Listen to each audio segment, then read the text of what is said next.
कि कुछ भी हम लोग खाएं, मीठा हो या कुछ स्टिकी चीज खाएं और वो प्रॉपर वहीं पे रह गया, तो वहां से कैरी स्टार्ट होता है डेवलपमेंट का। दूसरी बात है कि रात का जो समय में होता है, अगर हम लोग ब्रश करते हैं प्रॉपर, तो जो वहां पे जो खाना पीना जो हम लोग रात में खाते हैं वो निकल जाता है और प्रॉपर रात भर हम लोग का जो दांत है वो फ्रेश रहता है। नहीं तो ज्यादा सड़ने का टाइमिंग जो होता है वो नाइट आवर में ही रहता है, इसलिए कि उसको 8 से 10 घंटा टाइम मिल जाता है प्रॉपर एक जगह के स्टिक होके रहने पे। तो उसके लिए है कि सुबह और शाम ब्रश किया जाए। नमस्कार, बुलेटिन ऑफ बिहार में आपका स्वागत है।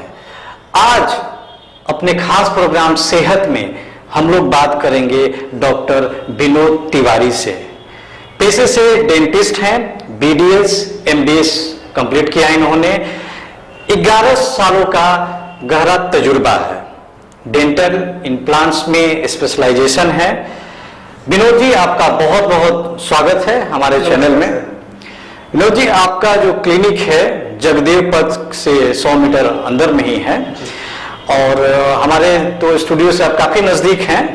अगर व्यूअर्स और हम लोगों को भी कोई दिखते हो तो आपके पास ही आएंगे। जी जी जी सर, स्वागत है। धन्यवाद सर।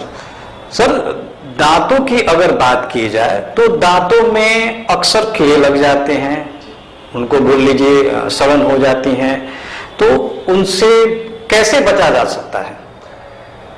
सर, दांतों में जो सड़न लगता है प्रॉपर, जैसे हम लोग ब्रशिंग का टाइमिंग रहता है जी सुबह शाम, लेकिन जनरली हम लोग देखते हैं कि बहुत सारे जो रहते हैं लोग वो बस सुबह का ही ब्रश को समझते हैं कि सुबह का ब्रश कर लिए जी, वही उनका फ्रेशनेस रखेगा, चाहे जो मतलब कैविटी होने से बचे चाहे जो रहे जी, उसके लिए। लेकिन शाम वाला जो ब्रश रहता है सर, वो बहुत जरूरी रहता है हम लोग के दांतों को स्वस्थ रखने के लिए। जी। पहला चीज कि जब सड़न होता है तो कुछ भी फूड्स पार्टिकल वहां पे अगर रह जाता है वहां पे तो ही सड़न स्टार्ट होता है।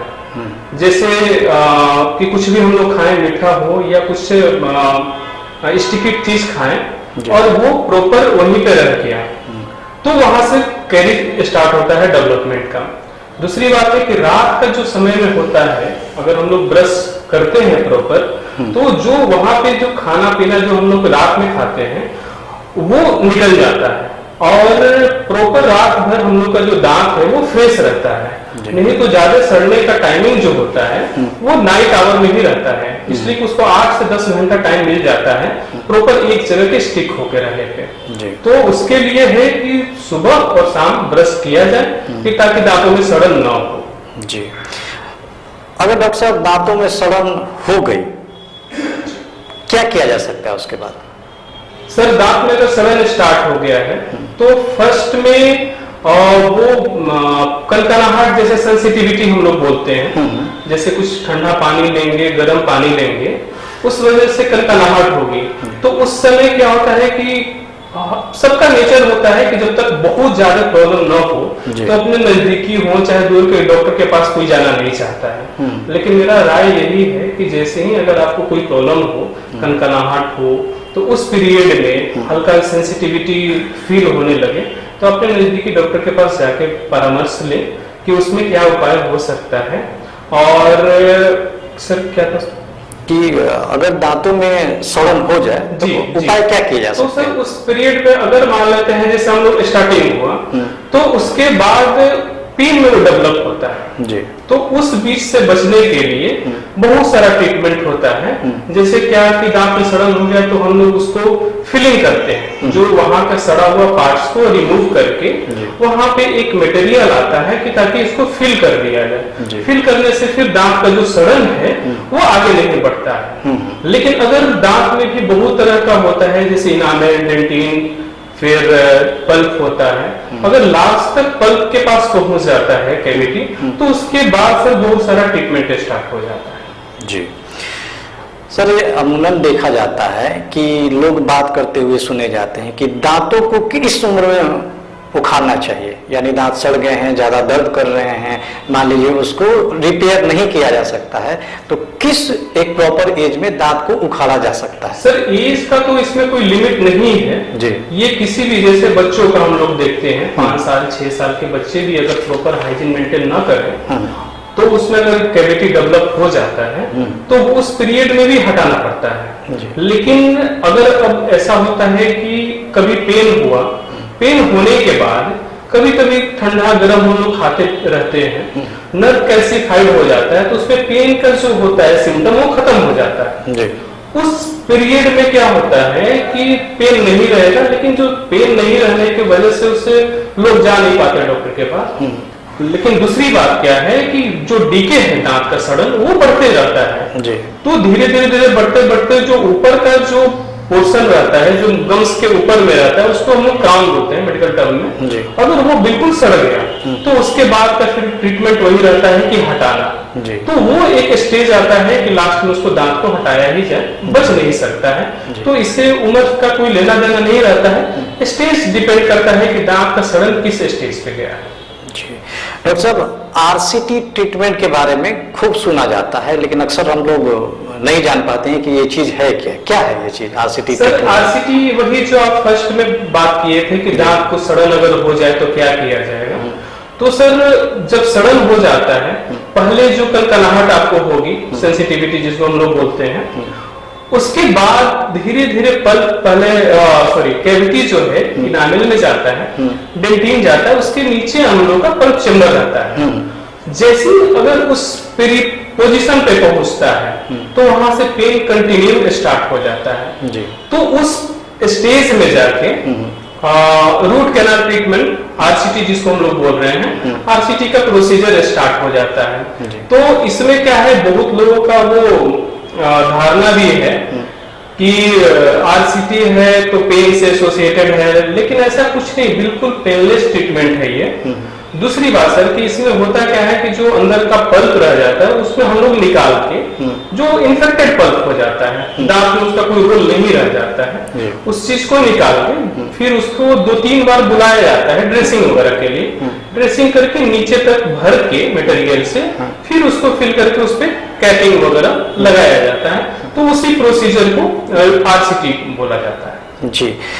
क्राउन ब्रिज ट्रीटमेंट एक पहले भी आपने थोड़ी बहुत जिक्र की, ये क्या होता है?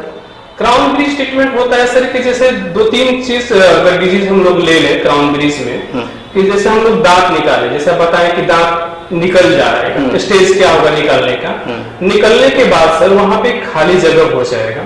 अगर उस चीज को हम वहां पे दांत नहीं देते हैं खाली जगह पे, तो क्या होता है कि साइड का दोनों साइड का दांत वो एक दूसरे पे झुकने लगता है, दूसरे तरफ अपने एडजस्ट वो गैपिंग को एडजस्ट करने लगता है। तो उस चीज के लिए क्राउन और ब्रिज का जो वर्ड आप यूज किए तो उसमें क्राउन ब्रिज लगाया जाता है। साइड के दांत को थोड़ा सा हम लोग स्पेस बना के वहां पे प्रॉपर दांत देते हैं, उसी चीज को ब्रिज करते हैं। और क्राउन जो आरसीटी के ऊपर रहता है, जो आरसीटी वाले टीथ पे है वहां पे देते हैं, तो सिंगल कैप को क्राउन कहते हैं जी।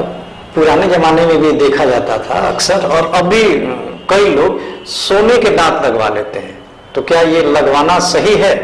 हाँ सर, वो सोने का एक मटेरियल आता है, जैसे दांतों में जो क्राउन कैप ब्रिज जो बोल रहे बहुत तरह का वो मटेरियल रहता है। पहले गोल्ड का आता था, गोल्ड सिल्वर, तो बस जस्ट कलर रहता है वो, है ना, लेकिन मटेरियल रहता है कुछ और मेटल टाइप का ही रहता है। तो वो डॉक्टर अगर सलाह दे रहे हैं कि उस चीज पे लगाया जाए दांत पे, तो वो सही जगह अगर सलाह दे रहे हैं तो सही है सर। उसमें बहुत सारा मटेरियल है डिफरेंट टाइप का, उसमें जो भी डॉक्टर का मतलब की गाइडेंस के हिसाब से जो ट्रीटमेंट आप चाह रहे हैं वो कैप लगाना जो सोने के दांत बता रहे हैं उसमें आप लगा सकते हैं, बिल्कुल सेफ है जी।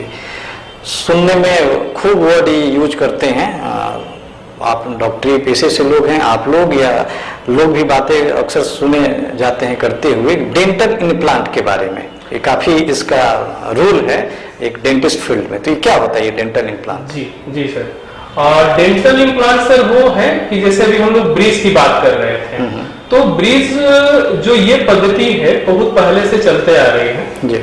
डेंटल इम्प्लांट सर अभी का लेटेस्ट ट्रीटमेंट है, जो कि जहाँ पे मिसिंग टीथ है, दांत को हम लोग निकाल लिए, निकालने के बाद वहां पे जो हम लोग साइड का जो स्पेस शेपिंग करते हैं ताकि हम लोग ब्रिज वहां पे दे दें, उसमें क्या है कि स्वस्थ दांत को भी हम लोग थोड़ा डैमेज हो जाता है कैपिंग करते समय, ये रियल फैक्ट है। उस वजह से उसमें क्या होता है कि इम्प्लांट में कि जहां पे मिसिंग टीथ है वहीं पे हम लोग बोन में एक स्क्रू डाल देते हैं और उसी के सपोर्ट से उसी के ऊपर में आपका दांत लगा दिया जाता है। इसमें क्या होता है कि साइड के दांत को कहीं हम लोग कट नहीं कर रहे हैं, स्वस्थ दांत को जो है हेल्दी दांत उसको टच भी नहीं कर रहे हैं, और प्रॉपर जो वहां का रिक्वायरमेंट है, वहां मिसिंग टीथ है, वहां पर वो प्लेस हो जाता है। जी डॉक्टर साहब, हम कहीं भी बैठे रहें या किसी से बातचीत ही हो रही है, दांतों की या माउथ से जो दुर्गंध होता है, बैड ब्रीदिंग जिसे बोलते हैं, उससे बड़ी परेशानी होती है। तो पहले तो यह भी बताइए कि क्या होता है, पैरिया कैसे होता है, और इसको जो बैड ब्रीदिंग है, जो सांस की जो दुर्गंध है दांतों के कारण आ जाती है, इससे कैसे बचा जा सकता है? सर ये बैड ब्रीदिंग की जो बात है कि जैसे हर पर्सन को जो अपने नजदीकी डेंटिस्ट हैं एवरी 6 मंथ पे विजिट करना चाहिए, जो एक रूटीन चेकअप भी कर ले। उसमें क्या होता है कि जो दांत हम लोग ब्रश खाना पीना खाते हैं, दांतों का स्ट्रक्चर इस टाइप से बना हुआ है कि प्रॉपर वो ब्रश से साफ नहीं हो पाते हैं, वो गम्स के जाके ऊपर वो डिपोजिट होने लगते हैं। धीरे धीरे डिपोजिट होने के बाद वहां पे इन्फ्लेमेशन जैसा हो जाता है, मसूड़ों को स्वेलिंग उसको बोल सकते हैं, मसूड़े में गम्स में स्वेलिंग टाइप का हो जाता है। उसकी वजह से आपका वो जैसे बात करने में थोड़ा स्मेल आता है, ब्रेथ वगैरह जो है बैड ब्रीथिंग होने लगता है। उसका ट्रीटमेंट वही है कि नॉर्मल एक स्केलिंग किया जाए, और स्केलिंग में क्या है कि एवरी 6 मंथ पे या 1 ईयर पे होना ही चाहिए। लेकिन एक अलग मिथ भी है सर कि लोग बोलते हैं कि सफाई करने से दांत कमजोर हो जाते हैं या फिर हिलने लगते हैं, जबकि ऐसा कुछ नहीं है। अगर ऐसा रहता तो सबसे पहले तो हम ही लोग का दांत गिर जाता। हम लोग हर 6 मंथ पे दांत का वो स्केलिंग कराते हैं, तो ऐसा कुछ है नहीं। अब मेरा तो एक मानना है कि जो कुछ भी हो, डॉक्टर अवेलेबल है हर जगह, एक बार जाकर विजिट करना चाहिए। अपने से घर का ट्रीटमेंट तो नहीं करना चाहिए, एक बार मिलना चाहिए डॉक्टर से। जी सर, ये टेढ़े मेढ़े दांतों में ये जो हो जाते हैं खास करके बच्चों के, तो इसका क्या उपाय है, क्या किया जा सकता है इसमें? टेढ़े मेढ़े दांत में जो है बहुत सारा सर इसमें भी मतलब कि डेंटिस्ट्री पहले से काफी एडवांस हो चुकी है सर।